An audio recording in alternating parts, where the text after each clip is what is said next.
sino con el término de ano imperforado, ¿no?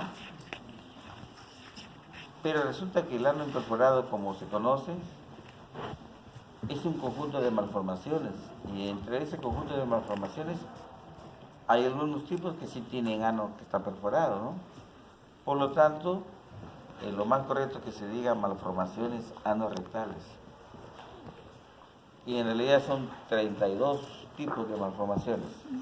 Y como son 32, entonces no se tendría que hacer 32 definiciones, ¿no?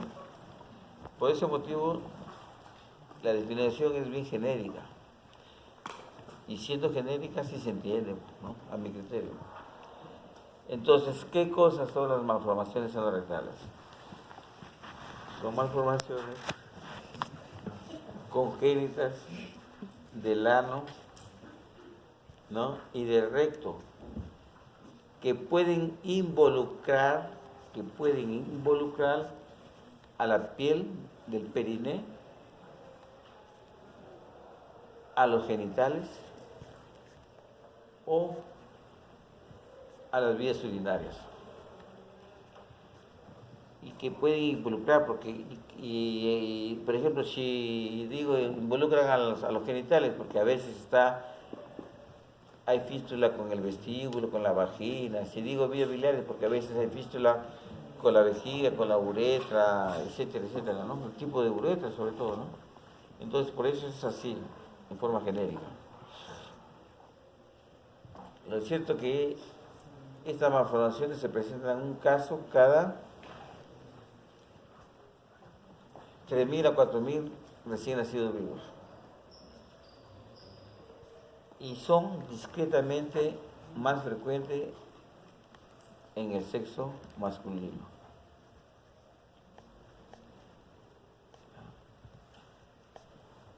La malformación más frecuente en los varones es el ano imperforado con fístula recto uretral, de la uretra.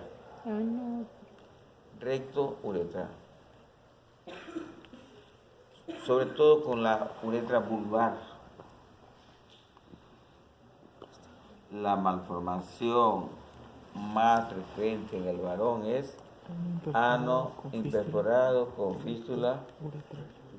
Exacto.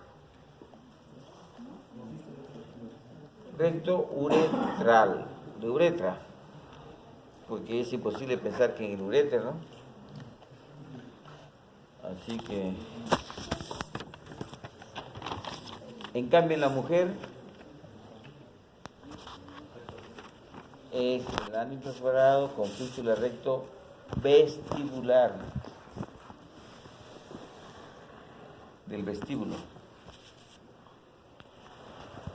¿Y el vestíbulo es parte de quién, amiga? ¿Cómo te llamas? ¿Cómo te llamas? Silvia. ¿Cristela o Silvia Pinal? Silvia Pinal es la mamá, Silvia Cristel es la hija, o al contrario. Y Alejandra es la nieta. Tú no sabes, Alejandra Guzmán, así. ¿Sabes dónde está el vestíbulo? ¿Es parte de quién es? De la vagina, ¿no? Y sabes dónde está el vestíbulo, ¿no? ¿Sabes? No. A ver, dibuja. Acá somos adultos, claro.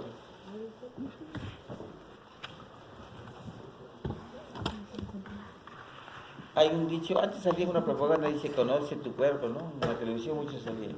Y que tienes que conocer tu cuerpo, ¿no? Y yo me pasé porque también conozco el cuerpo del... O sea, no, sino que es la parte posterior. O sea, a veces encontramos una fístula acá, ¿no? Y por acá está la orquídea vaginal, ¿no? Y a veces encontramos una fístula por acá.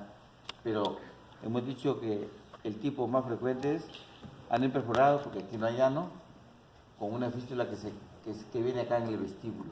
El vestíbulo es alrededor, acuérdate de la alcoba, del dormitorio, hay un vestíbulo, ¿no? Donde uno se viste, donde ahí salen las vampiresas con su ropa, con sus portaligas, ahí todas se funcionan. A eso, ¿no? ¿Cómo que se compare? ¿Cómo? civilizado. Más ¿Ah? nada.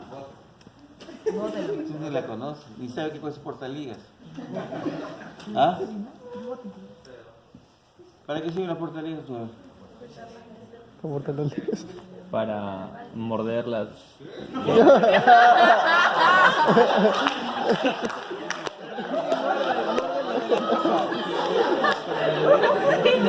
Muérdela.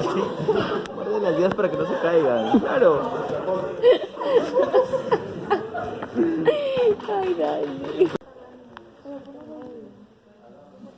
Es adorno, es para provocar al hombre, no tiene función de sostener.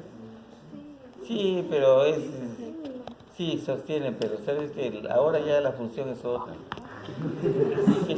Sí, chico, yo sé lo que le digo. La cloaca, llamada también fístula cloacal, y están las fístulas, perdón, y están las malformaciones que no tienen fístulas, porque es más común que tengan fístulas, ¿verdad? Entonces, la cloaca se presenta más o menos de 5 a 10%, o sea que es rara. También las malformaciones anorrectales que no tienen fístulas son poquísimas. En un porcentaje de 10%, ¿sabes?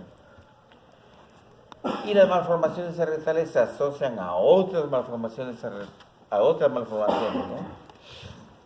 Y entre otras está el complejo bacterio. ¿Se acuerdan del complejo bacterio o no?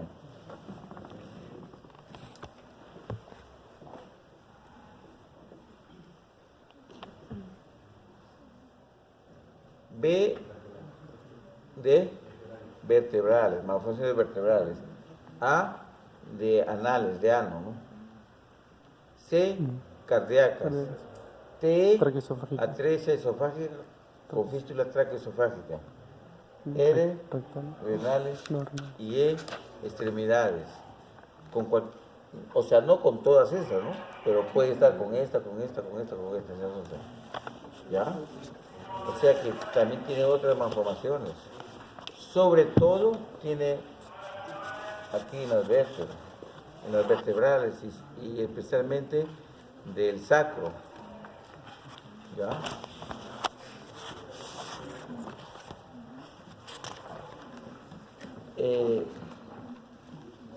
Más o menos el 1%, creo, sí, no me equivoco, si una persona ha tenido esta malformación, el 1% corre el riesgo de tener el hijo tenga esta malformación, ¿ya? Ya le dije que es un poquito más frecuente en varones, ¿no? Y aquí no tiene nada que ver la prematuridad, el bajo peso, ¿no? No se habla de eso. El sexo sí que le dije que es más en varoncitos. Siempre los varones son malogrados, ¿no? La mayoría de los abortos espontáneos son del sexo masculino, ¿no? Por ese motivo hay más mujeres que hombres. Hay pocos hombres, o sea, más hay mujeres. Y yo siempre me he preguntado, ¿por qué? Eso nadie sabe, ¿no? Y yo me atrevo a decir, seguramente habrá una cosita ahí cuando la XX, XY, en esa cosita habrá algo que degenere al embrión, ¿no? Lo cierto, chicos, que hay más mujeres que hombres, ¿no? Por lo tanto, hay que consentir a los hombres, ¿no? Hay que chucharlos, hay que agradarlos, hay que darles su agüita de cosita. Siempre, ¿no? O sea, todo tiene su explicación en la vida. Bueno, obviamente esta es una malformación congénita externa. Por lo tanto, solo viendo se hace el diagnóstico. E incluso podemos decir, otra cosita. Miren, las malformaciones anorrectales anatómicamente se clasifican en 3 tipos: las altas, intermedias y bajas. Y la relación para clasificarlas es la cintilla puborectal. ¿Se acuerdan de la cintilla puborectal? Entonces, las malformaciones que no llegan a la cintilla puborectal son altas. Las que llegan o están muy cerca a ella son intermedias y las que han sobrepasado son bajas. Y es importante determinar, porque dependiendo de los tipos, si es alta, intermedia o baja, nosotros vamos a dar el tratamiento, ¿ya? Entonces, como les decía, solamente observando uno puede hacer el diagnóstico. Incluso se puede atrever a decir, esta es alta, esta es baja o intermedia, que ya después lo vamos a comprobar. Se los voy a...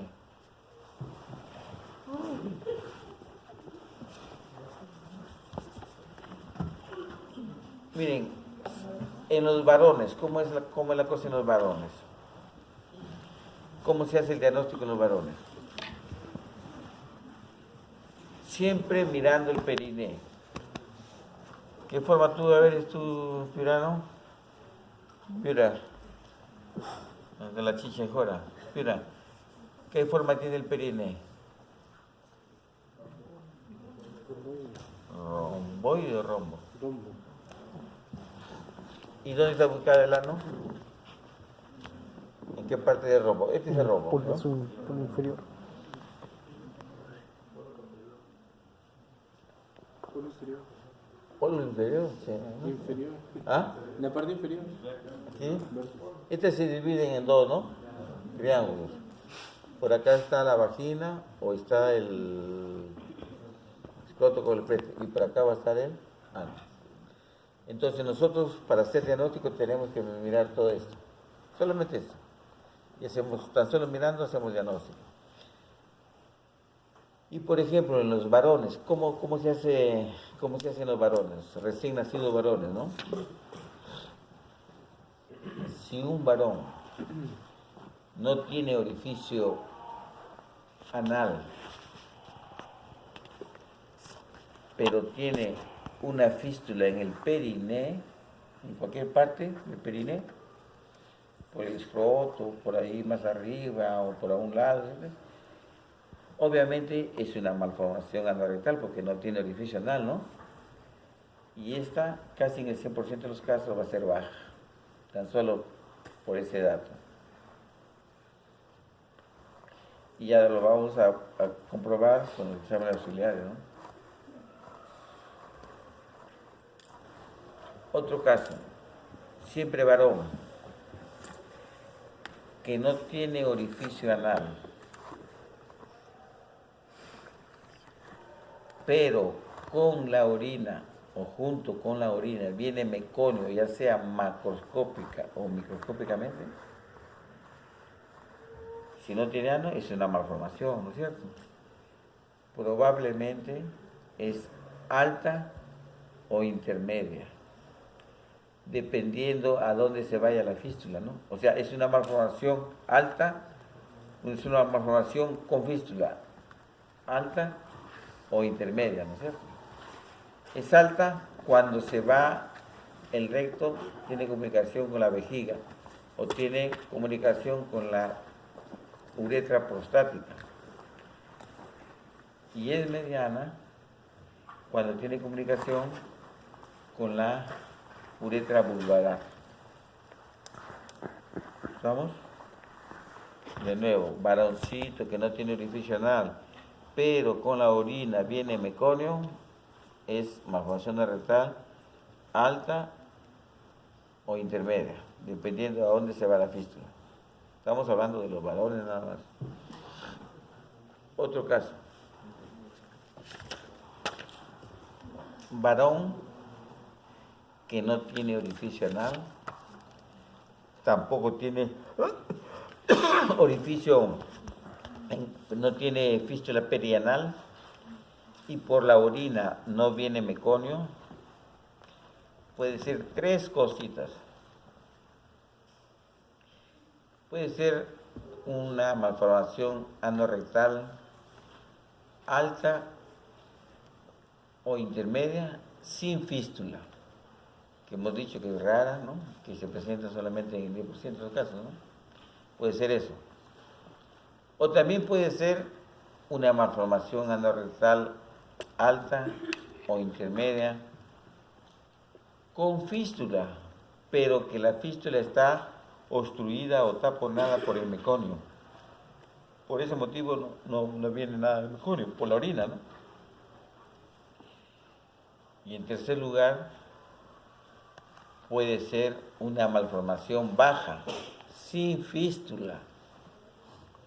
Ya está bajita ahí a 1 centímetro, por ahí, con un alfiler, le sacan y el meconio, pero no tiene fístula. En cada estos grupos hay tipos. Por ejemplo, en este último grupo baja, por ejemplo, hay un tipo que se llama membrana anal, que es decir que simplemente hay una membranita ahí, tú le das un pellizcón y sale, ¿no? Y así hay otros tipos.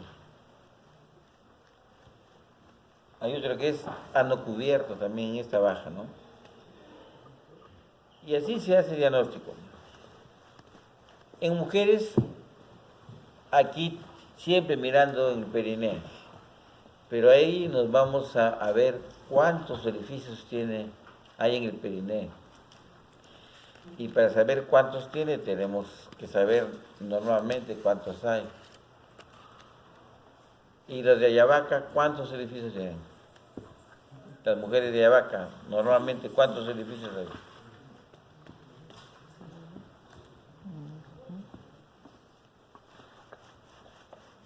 En Ayabaca deben tener la misma anatomía que en todo el mundo, doctor. No sé, pero a veces no, pues. Porque en Iquitos está el... No conozco Ayabaca, doctor. ¿No? ¿No conoces mujeres de Ayabaca?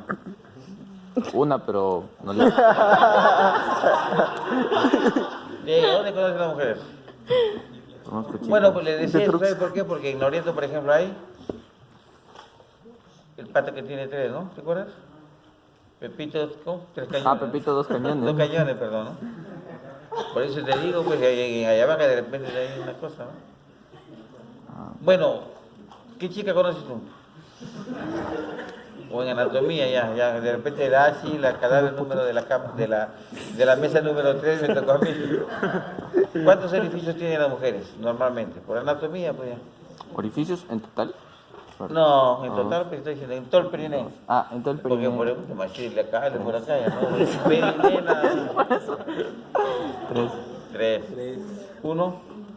Vagina, uretra, la uretra y Orificio el ano. uretral, meato urinario, 2. Y el ano. Y el ano. Entonces hay que ver cuántos orificios tiene, ¿no? ¿Está bien? Toma. ¿Ah? ¿Sí? Hasta que piensa para ver si... ¿Está bueno? Ah, sí, está bien. Bueno, si la recién nacida tiene un solo orificio y por ese orificio viene orina o viene meconio y también secreciones vaginales, quiere decir que estamos frente a una cloaca, ¿no es cierto? Por lo tanto, es una malformación anorrectal clavadita, alta o intermedia, dependiendo dónde confluyen esas 3 cositas, ¿no? Si confluyen antes del tubo rectal, es alta. Si confluyen alrededor de él, es intermedia. Y cuando la niñita tiene solamente 2 orificios, uno que corresponde al meato, ¿no? Urinario, y otro al orificio vaginal, quiere decir que es una malformación anorrectal alta o intermedia sin fístula. En cambio, cuando solamente tiene 2, una orificio uretral, 2 orificio vaginal y un orificio alrededor de la vagina, sobre todo en el vestíbulo, es una malformación anorrectal alta o intermedia con fístula. Se dice que es alta si la fístula se va a la parte, o sea, si la fístula del ano se va a la parte alta de la vagina y es intermedia, si el ano se va a la parte baja de la vagina.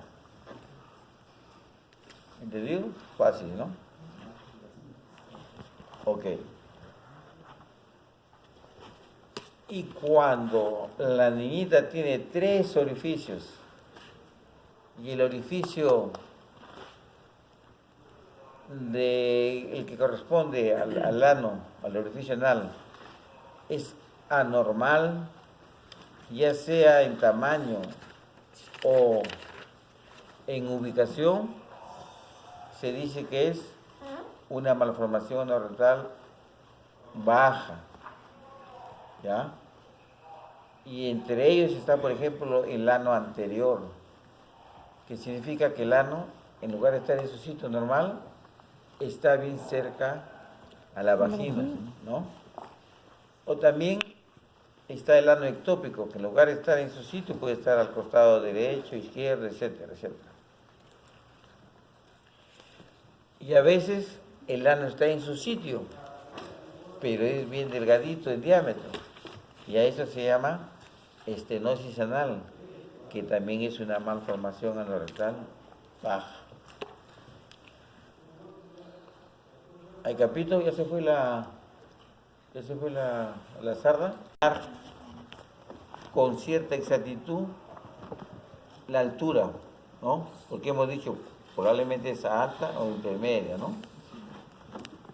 Porque en base a eso vamos a dar el tratamiento. Por ejemplo, cuando es una malformación anorrectal baja, el tratamiento puede ser de inmediato y que consiste en hacerle una anoplastía.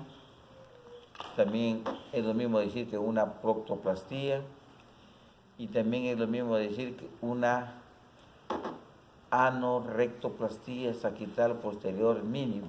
Es lo mismo. La misma China, sino que tiene diferente ropa interior. Y todas son prestadas porque no son de ella. ¿Ah?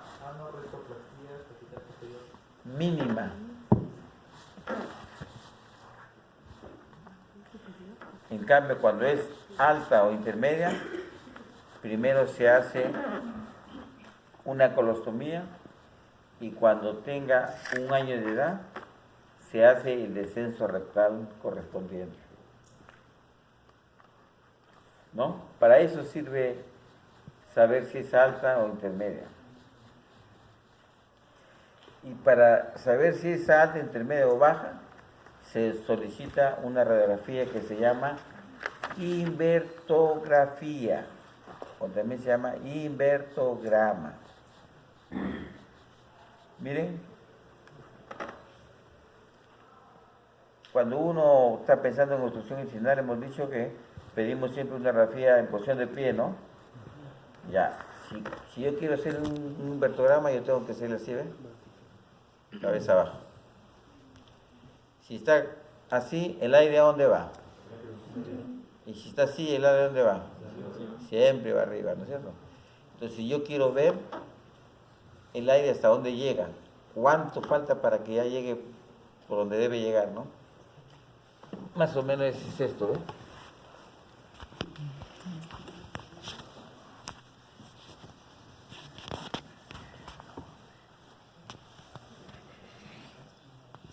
¿Sabes qué? ¿Cómo se llama? Daniel Ucañay, doctor. Dani. Daniel Ucañay. Daniel. Dani, para que no te moleste mucho, mejor te la tiro. A ver, ¿cómo es? Mire.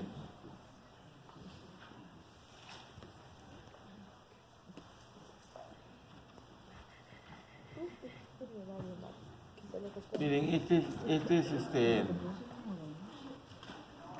paciente visto así, ¿no?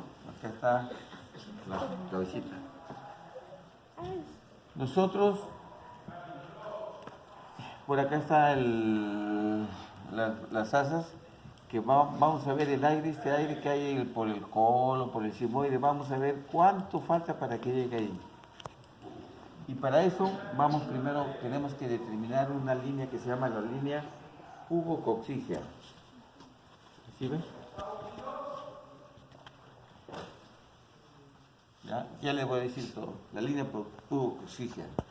Entonces, estando así la radiografía, si esta columna de aire no llega a la pubococcígea, es alta. Si es que llega o está alrededor de ella, es intermedia. Y si sobrepasa, ¿no? Va a ser baja.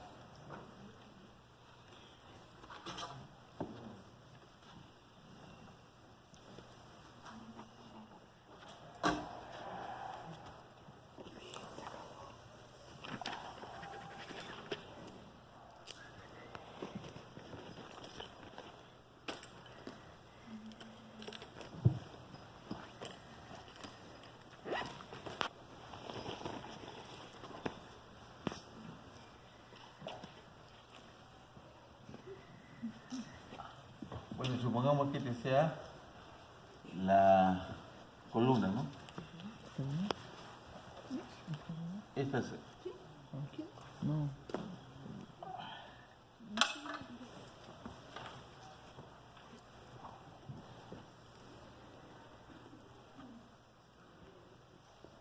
Ahorita le explico, porque este es...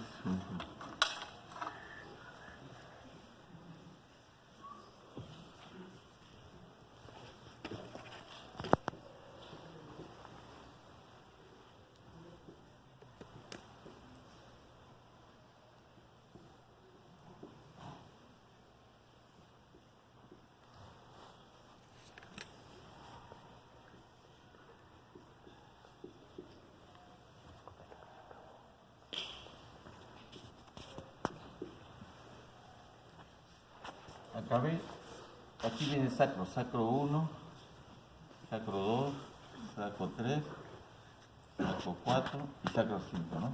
Pues acá,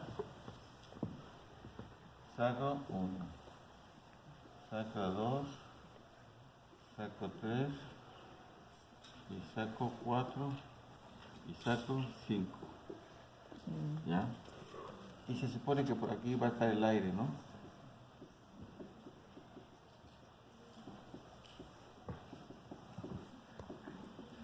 Miren, la línea pubococcígea une el centro del pubis con la unión de la última sacra con el coxis, ¿no?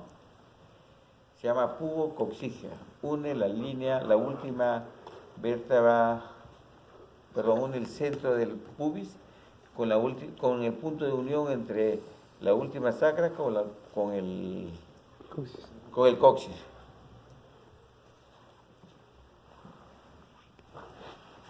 ¿No? Entonces, si el gas no llega a esa línea, es alta. Si llega o está por ahí, intermedia. Y si sobrepasa, es baja. Siempre nosotros ponemos un reparo metálico acá para que nos guíe, ¿no? Pero determinar esa línea pubococcígea es realmente difícil, solo que es necesario porque este es el método más exacto para determinar la altura. Miren, chicos, si ustedes me toman una radiografía frontal a mí, es fácil ver la sífilis púbica, ¿no es cierto? Pero no van a ver el coxis. En cambio, si me hacen una oblicuo, ven el coxis, pero no ven esto. Pero si ustedes se acuerdan que esto está en medio de estas dos cabezas de fémur, entonces acá la saca. Por ese motivo, el hipertograma debe ser tomado en lateral. ¿Ya? Pero todavía falta contarlo. Una manera práctica de comenzar a contar cuáles. Para eso tenemos que determinar la última vértebra del sacro, ¿no? Pero acuérdense que hemos dicho que esta enfermedad se acompaña del complejo bacterio, ¿no? Sobre todo de malformaciones de las vértebras, de tal manera que a veces puede haber cuatro vértebras sacras, o de repente hay 6. Por eso que tenemos que contarlas. Y una manera práctica, pero no tan segura, es comenzar a contar donde comienza la curvita de la tilsa, ¿no? Donde comienza dice, te la sacra 1, sacra 1, sacra 2, sacra 3, sacra 4, sacra 5. ¿Ya? También acuérdense que el coxis es un tejido óseo, pero es un tejido óseo bien blando, ¿no? Que en los niñitos muchas veces no se ve en la radiografía. Por eso que tenemos que estar seguros, o sea, en otras palabras, no siempre lo que se ve es el coxis. Tenemos que contar vértebra por vértebra de las sacras y decir, mira, esta es la última de sacra y de aquí para acá es el coxis, sí, que se ve, ¿ya? Y entonces una vez determinada eso, ya hacemos la línea, que hemos dicho que el pubis está en medio de las cabezas del fémur, ¿no? Pues hacemos la línea y decimos alta, intermedia o baja, ¿no es cierto? En función de dónde está el aire que se ve. Otra manera es identificando el promontorio. ¿Qué cosa es el promontorio? A ver, tú dices López, ¿no? No, Machuca, ¿no? ¿Tú te pillas tú? ¿Tú te pillas? Mego. Mego. ¿Dónde queda el promontorio? ¿Qué es eso? No escuché una expresión y dice, esta chica está buena, que hasta el promontorio voy a llegar. No escuché nada. Chan. ¿Ah? Entre ¿Dónde queda? ¿Quién forma el promontorio? ¿Qué vértebra es? L5 y S1. ¿Es la unión del L5 y S1. L5 y S1? Y es una vértebra obesa. Tú puedes tener como reparo esa cosa y dices, ya, ahí te la sacra 1, sacra 2, y así te vas, ¿no? La otra forma, que también los que llevan anestesia es, ¿dónde se pone la raquidia? En L3. Mejor dicho, las espinas ilíacas L3, L4. coinciden con qué espacio. L4. Entonces ahí comienza, ¿no? 4, 5, S1, S2 y te vas hasta el final. Pero la forma más segura, pero lamentablemente a veces no toman bien la radiografía, es identificando la última costilla, ¿no? La última costilla es la T12 o D12, ¿no? Y dice, esta es la D12, ok. L1, L2, L3, L4, L5, L6, L6, S1, etcétera, y llegas, ¿no? Y llegas. Y así tú puedes determinar bien, pero eso es lo más difícil, ¿ya? Entonces, la primera condición, invertograma, ¿no? Y este invertograma debe ser tomada en lateral. ¿Qué otra condición? Es que, si bien es cierto, apenas nace el niño, a las 0 horas, a los 2 minutos de nacido, yo ya hago el diagnóstico. Porque veo el anito y digo, guarda, este no tiene, no falta, o tiene esto, ¿no? Yo ahí hice el diagnóstico. Si bien es cierto que desde el primer minuto que nace se puede hacer el diagnóstico, es necesario tomar este examen cuando el niño tenga 18 horas de vida. ¿Por qué motivo? Porque cuando nace el niño, traga aire, ¿no? O sea, para respirar, ¿no? Se va al aparato digestivo, pero también traga aire. Y ese aire lentamente va por el tubo digestivo hasta que llega por el recto. Y fisiológicamente se dice que el aire llega a la ampolla rectal alrededor de las 12 horas de vida. Entonces, por ese motivo también, mejor es tomarle a las 18 horas de vida, para estar seguro que ya llegó el aire. Porque hay casos en que se demora bien rápido. No sé si ustedes han escuchado que hacen meconio bien rápido, ¿no? A veces hacen meconio ahí cuando nacen, ¿no? Pero otra vez también es bien lento. O sea, la radiografía se debe solicitar cuando tenga 12 horas de vida. Y eso es bien importante porque los que no saben, si ya le toman radiografía, uno va a ver, está mal tomada. ¿Por qué? Porque vamos a ver que el aire está por ahí y uno dice, te salta, etcétera, etcétera, ¿no? ¿Ya? Y si el caso lo requiere, se puede repetir a las 24 horas para determinar la altura. Otra condición también importantísima, que el niño debe estar en esta posición así, ¿no? Entre la cabecita negrita esta. Miren la cabecita. ¿Están mirándola? Ya. Flaca maliciosa. En esta posición debe tener 5 a 10 minutos. ¿Para qué? Para ahora dar tiempo que el aire ascienda. Porque si el niñito está ahí, lo traigo en su cunita, le hago así, al rápido le pongo ahí, le tomo, el aire va a estar a mitad de camino, ¿verdad? Tiene que estar así, mínimo 5 minutos.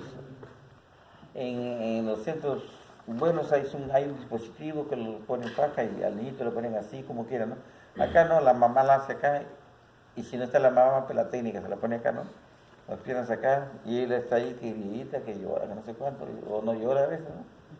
Y ahí se le toma, para dar tiempo que ascienda el esto. Y entonces, una vez que hemos determinado la altura, entonces ya decimos, si es alta o intermedia, primero se le hace una colostomía. ¿Dónde se hace la colostomía? Puede ser en el sigmoides o en la unión del sigmoides con el ascendente, si es que es alta o intermedia. Y cuando tenga 1 año de edad, que a esa edad más o menos ya pesan 10 kilos, se hace el descenso rectal. ¿Ya? Ahora, si es baja, inmediatamente se hace la anoplastía o la protoplastía o cualquier cosita, ¿no? Como hemos dicho, es bien raro que no tenga fístula, ¿no? Solamente el 5 o 10% no tiene fístula. Por lo tanto, el niño no va a tener obstrucción intestinal. ¿Eso qué quiere decir? Que yo al niño, si que tiene su fístula, lo puedo operar a la semana, 10 días. Tanto es así que a veces vienen a los 4 meses, 6 meses, cuando ya comienzan a darle las papillas, ¿no? Ya comienzan a darle las papillas y la caca ya no es como antes, sino ya sale un poquito más pastosa, ¿no? Y entonces es cuando ellos hacen fuerza para que se haga la caquita por la fístula. Lo que quiere decir que no haya apuro mucho tampoco ya. Obviamente cuando más rápido mejor, ¿no? Ahora, si no tiene fístula, ahí sí pues va a estar con el abdomen distendido, ¿no? Pero si no tiene fístula, el abdomen extendido, lo pongas usando nuestro gas, que si es sábado y lo opera el lunes, ¿no? Tampoco no hay mucho apuro. Bueno, es necesario decirle, ¿quién ha llevado cirugía pediátrica? ¿Quién ha llevado con el doctor Nomodo, con el doctor ¿Ah? ¿Ah? El ciclo pasado, ¿quién ha llevado con Velázquez, con Amor? Perdón, en la rotación anterior. ¿Ah? ¿Tú lo has llevado? ¿Han hablado sobre eso o no? ¿De cuál? ¿De calculación anorrectal? Sí. No, digamos secreción hepática, malrotación intestinal. Oye, la pregunta es bien clara, no me ¿Han hecho eso o no? ¿Ya quién ha estado con el doctor Velázquez? ¿Han revisado eso? Una parte, no terminamos el tema. Pues hay que salvar. Bueno, de todas maneras, el libro ASCRAP, ¿lo han leído? No. ¿Qué dice ahí sobre cuándo se debe operar? Si yo le hago la colostomía hoy, ¿cuándo debo operarlo?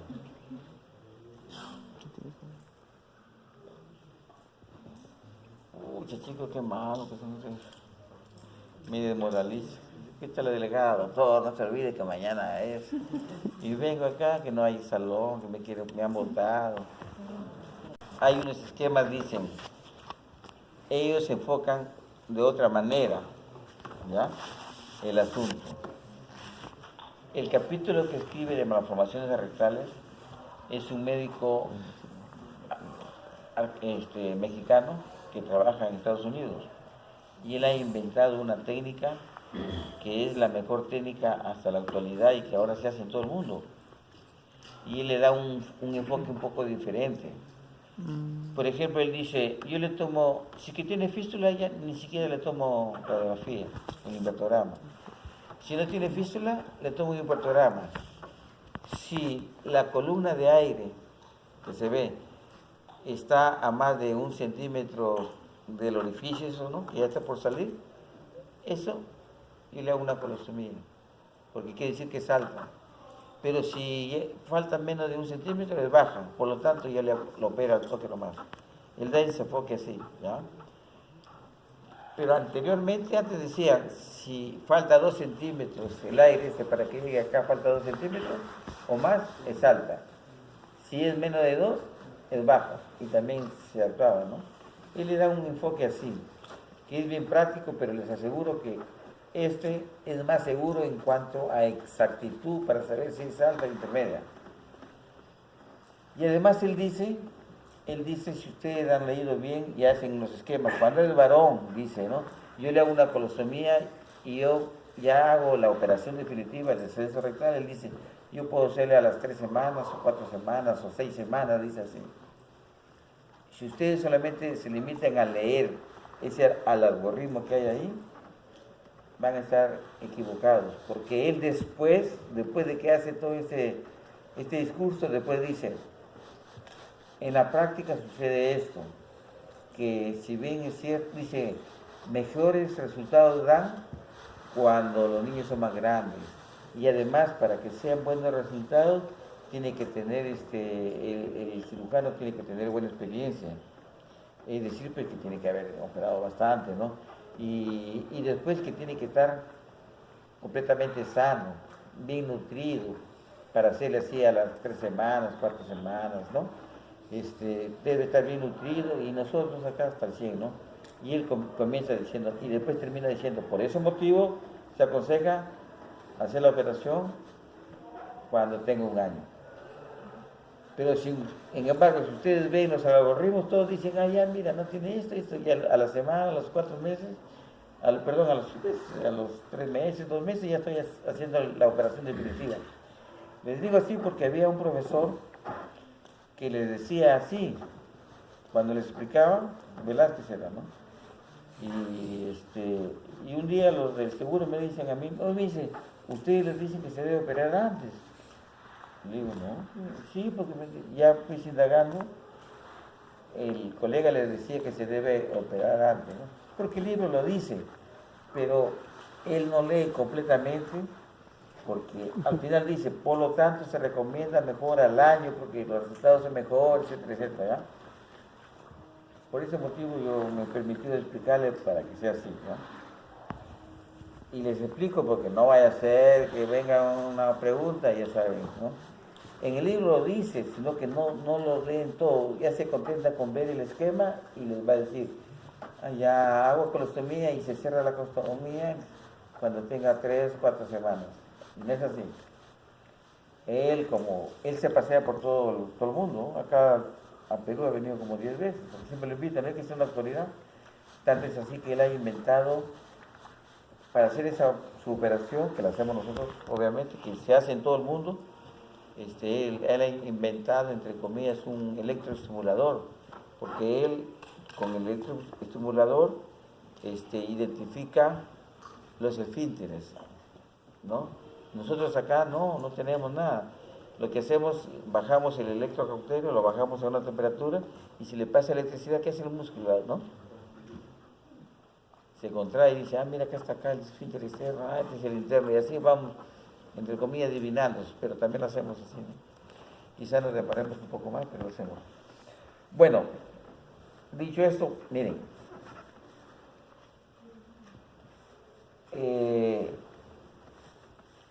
antes de 1969, 79, que este pata inventó esta operación, habían como 40 tipos de técnicas.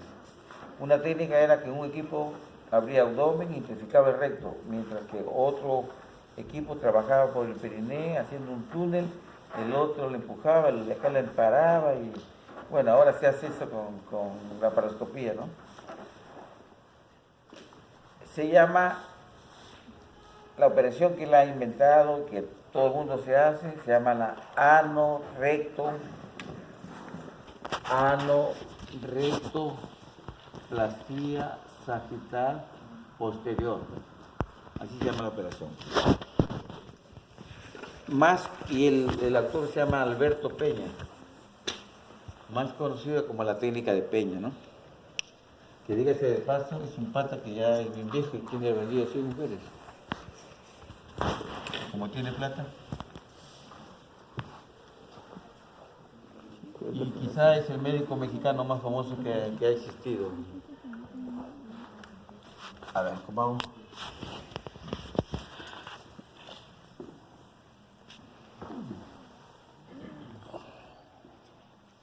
Este es el paciente visto lateral.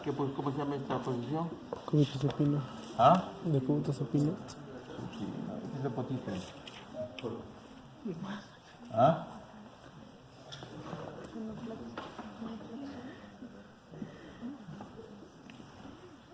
Genupectoral y navaja sevillana. Este es un cabezón, Está boca abajo. ¿no? Navaja sevillana. Visto de perfil, visto de frente, porque yo voy a trabajar con el potito, es así, mira.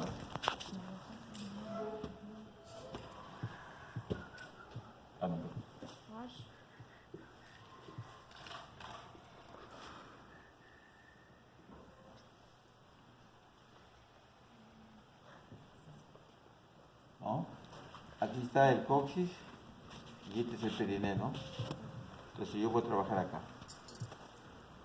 Esta parte que está acá la estoy viendo yo. Esta de acá sería así también, ¿verdad?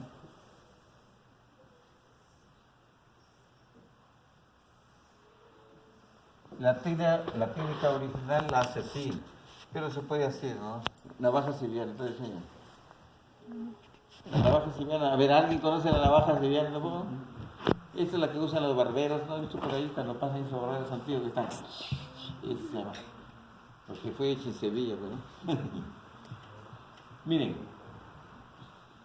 se llama anorectoplastía sagital posterior. Hemos dicho que profundamente está la cintilla pubo-rectal, ¿no? Acá está la cintilla pubo-rectal, ¿no? Bueno, ya te hice un esquema, acuérdense, ¿no? Lo que yo tengo que hacer es hacer una incisión. Y acá, ¿ven? Este es así, ¿ven?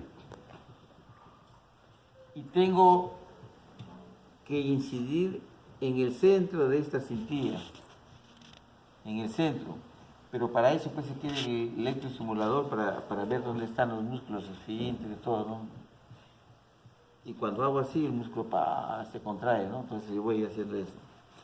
Una vez que yo hago la incisión, hagan de cuenta que estos son los dos glúteos. Se hace la incisión y se va abriendo como un libro. Voy incidiendo con el electrocauterio y voy abriendo. Al final, ¿qué hago con esta cosa? A esto de acá lo voy a dividir, ¿no? A esta parte, en dos partes, ¿no? Y una vez que le divido, ya va apareciendo por ahí el muñón del recto o la fístula. ¿Y después qué hago? La jalo hasta la superficie y después la cierro. Pero lo cierto que tiene que quedar, el neoano tiene que quedar en medio de acá, ¿no? Así, igualito acá, ¿no? Sí. Si es que no tiene fístula es bien fácil. Como está con la colostomía, a través de la colostomía que hemos hecho en el sigmoides, le metemos una sonda para que acá, les digo a la enfermera, métele, impulso, para que nos ayude a identificar dónde viene, ¿no?